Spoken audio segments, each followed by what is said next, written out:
Hi everyone and welcome back to my channel. So in today's video I am going to be sharing 4 recipes with you all that are usually a little labor intensive, but I'm going to show you some little cheaty shortcuts that you can take to make them really nice and quick and easy, but without losing on flavor and health. Cooking certain meals can sometimes be a little off-putting because, like I said, they are a little bit labor intensive, but by taking these shortcuts it honestly does cut down the meal prep time, which I then feel makes these recipes a lot more appealing to cook for your family. I really hope you enjoy these recipes. Don't forget to hit that subscribe button because I post loads of videos just like this one with a brand new recipe video on my channel every single Sunday morning at 7 AM UK time. With all that said, I'm just going to jump straight on into this video. As usual, I'll link all the ingredients and quantities down below in my description box so you can recreate these recipes really easily at home. Thank you so much for watching and let's get cooking. So today's dinner is going to be a cheat chicken and leek pie. So what I've got here is 5 chicken thighs that I've cut up into little bite-sized pieces. I've sliced up 2 leeks. I've got 300 grams of veggie stock, some whole grain mustard, soft cheese, and some puff pastry as well. So what I'm going to do to make this meal is I'm going to first of all preheat my oven to 190 degrees centigrade. While that's preheating, I'm going to start cooking this on the hob. So I'm going to add my leeks into a pan with a little bit of oil, and then I'm just going to fry those off for a couple of minutes to saute. Once those are sauteed, I will then add in my chicken and brown that off. Once that's browned, I will then go ahead and add in my 300 mils of veggie stock. I'll add in 250 grams of soft cheese and 2 heaped teaspoons of whole grain mustard. I'm just going to let that all mix together and combine really nicely before popping it into an oven-proof dish. As like I said, this is a cheat chicken pie, so I'm not going to layer a base on the bottom of my oven-proof dish. I'm only going to put the puff pastry over the top. And I promise you, even though that bit of pastry is missing, this pie is still so delicious. And it's just so much quicker to make too. So once I've got all the ingredients into my oven-proof dish, I will then just lay my puff pastry over the top of it, and then I'm just going to brush the top of my puff pastry with some milk just so that it goes nice and golden brown in the oven. As everything in your pie is actually cooked, the only thing that needs to cook through in the oven is the puff pastry. So I'm just going to put it in there for about 30 to 40 minutes or until the puff pastry has risen nicely and turned lovely and golden brown and crispy. At this point it is now ready to serve, so I am going to serve my chicken and leek pie with some lazy mash on the side. It goes perfectly with this pie. Today we are going to be making a cheat shepherd's pie. My kids love to have their shepherd's pie with a tomatoey base to it. So I know lots of you, when you watch my videos, you say that this isn't a traditional shepherd's pie, but I always like to show you guys something a little bit different. If I stuck to a recipe that everyone makes, then there's nothing like unique about my food. So yeah, if you try this recipe, hopefully you will like it as much as we do. So what I have got here is some lamb mince, I've got potatoes, I've got some cheese, and then if you guys have been watching for a while, you'll know how I batch cook some tomato sauce. So in here, what I have got is I've got garlic, onion, veg stock, peppers, carrots, tomatoes, chopped tomatoes. I literally just use up anything that's kind of going on the turn in my fridge, and I make this really nice sauce. And because you've got peppers in here, it's a really nice sweet sauce. So when it's added to recipes, like you can add it to bolognese, you can add it to so many different things, it just gives it a really good flavor, and you've already done all the hard work. So in each meal, you don't need to add any more onion or garlic or anything like that because everything you need is in here. So as you can see, I have got 4 ingredients here, and what I'm going to do with this, instead of making mash, which you would normally make with a shepherd's pie, I'm actually going to do sliced potatoes, which makes this so much quicker to make. What I'm going to do to make this meal is I'm going to just fry off my lamb mince and brown it off.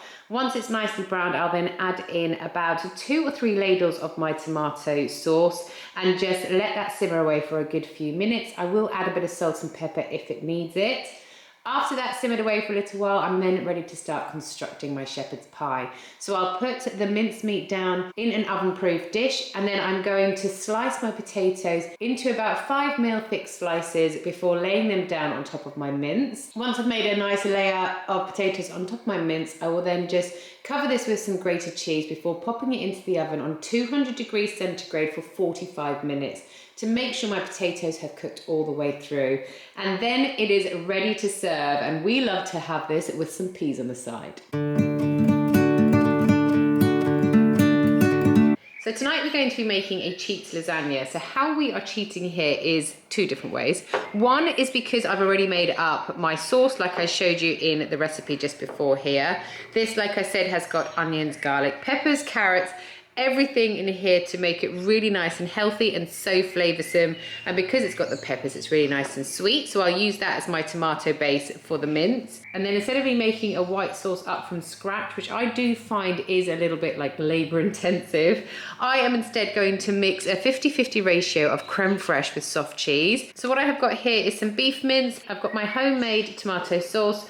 I've got a beef stock cube, some creme fraiche, soft cheese, pasta lasagna sheets and some cheese. So to make this cheats lasagna, what I'm going to do is I'm going to pop the beef mince into a pan and just fry that off for a couple of moments until it goes nice and golden brown. Once it has browned, I will then be adding in my homemade tomato sauce along with the beef stock cube. I'm just going to then turn that onto a medium heat and let that simmer away for about 5 to 10 minutes so that the sauce can reduce down a little bit. Whilst that's reducing, I am going to be mixing together my creme fraiche along with my soft cheese in a pan so that I can combine the two together really easily. Once these two elements have been cooked through, I am then ready to construct my lasagna. So I always lay my beef down first, then I put a layer of pasta, then I put some of my white sauce, another layer of beef, pasta, and then white sauce, and then I just top it off over the top with a generous amount of cheese too. I'm going to pop this lasagna into the oven on 185 degrees centigrade for a good 45 minutes. That is going to ensure that my pasta sheets have cooked through thoroughly. If you want to cheat even more, you can use fresh pasta, which then cooks through a lot quicker than this one does. After it's been in for 45 minutes, you are then ready to dish up. I'm going to dish up our lasagna along with a nice bit of salad on the side. So tonight we're going to be having some salmon fish cakes with some salad. So what I have got here is I've got some salmon in a tin. This is really delicious. This is boneless and it is skinless too. And then I've got some dill, I've got breadcrumbs, an egg, and then I've got some baby potatoes. So the reason I'm using baby potatoes is actually because the skin is a lot softer, and as I'm doing a cheats version, I'm going to leave the skin on my potatoes. This will add a little bit of texture, and also all the goodness is actually in your potato skin. So it's a really, really nice little addition to add to your fish cakes. Obviously, another little time saver is by using the tinned salmon instead of using fresh salmon that you'd have to cook up beforehand. So what I'm going to do here is I'm just going to get my potatoes into a pot of water, bring them up to the boil. Once they have boiled, I will then mash them through with some butter, some milk, and some salt and pepper. Once the potatoes are mashed, I will add in both tins of my salmon along with 3 tablespoons of dill, a little bit more salt and pepper, and I'll just combine everything together before forming them into some fish cakes. Once I've formed them into fish cake shape, I will then just beat up this egg, and I'll also put some breadcrumbs into a separate bowl. I will then dip each fish cake into my egg, followed by my breadcrumbs, before putting it onto my oven tray and cooking these in the oven on 180 degrees centigrade for about half an hour. As everything inside the fish cake is cooked, you only really need to cook them long enough until they are nice and golden brown. Once your time is up in the oven, you are then ready to serve.